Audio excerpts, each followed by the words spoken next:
नागपूर शहरातून एक महत्त्वाची कारवाई समोर आली आहे। पाचपौली पोलीस ठाण्याच्या हद्दीत प्रतिबंधित नायलॉन मांजा विक्री व साठवणूक प्रकरणी पोलिसांनी मोठी कारवाई करत तब्बल 1,37,000 रुपयांचा मुद्देमाल जप्त केला आहे।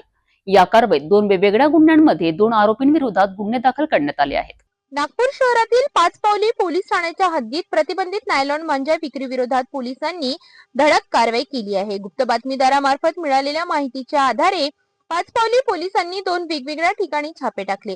पहिली कारवाई 15 डिसेंबर 2025 रोजी सकाळच्या दरम्यान लष्करी बाग आरामशीन लाईन जवळील शिवालिक रेसिडेन्सी अपार्टमेंट परिसरात करण्यात आली। या कार्यवाहीत आरोपी राजकुमार पंडित वय वर्ष 66 राहणार रामटेक यांच्या ताब्यातून मोनोकाइट कंपनीच्या प्रतिबंधित नायलॉन मांजाच्या 20 चक्र्या जप्त करण्यात आल्या असून त्यांची अंदाजे किंमत 30,000 रुपये इतकी आहे। तर दुसरी कारवाई 19 डिसेंबर रोजी मध्यरात्री दरम्यान लष्करी बाग गल्ली क्रमांक 1 इथे करण्यात आली। यावेळी आरोपी आयुष सुरेश भोयर वय वर्ष 20 याच्या ताब्यातून मोनोकाइट कंपनीच्या 33 चक्र्या आणि मोनो गोल्ड कंपनीच्या 32 चक्र्या असा एकूण 65 प्रतिबंधित नायलॉन मांजाचा साठा जप्त करण्यात आला। या दोन्ही कारवायांमध्ये एकूण 85 चक्र्या आणि 1,37,100 रुपयांचा मुद्देमाल पोलिसांनी जप्त केलाय।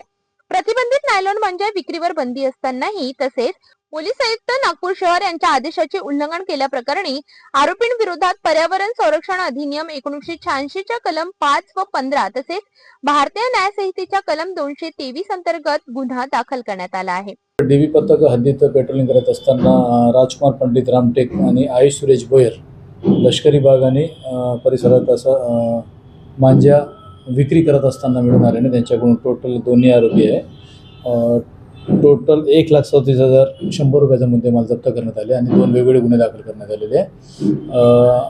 आरोपीला अटक करून पुढील कारवाई करण्यात येत आहे। त्याच्यात पवार, पखान, जयपूरकर, राठोड, बावनकर आणि अतुल फरताडे यांची कारवाई आहे।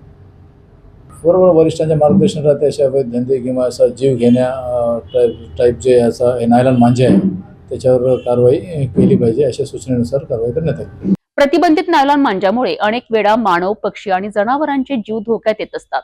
अशा पार्श्वभूमीवर पाचपौली पोलिसांची ही कारवाई खरोखरच कौतुकास्पद आहे। नागपूर शहरात अशा अवैध व्यवसायांवर पोलीस प्रशासनाचा कडेकोट नजर कायम राहणार आहे ही अपेक्षा आहे।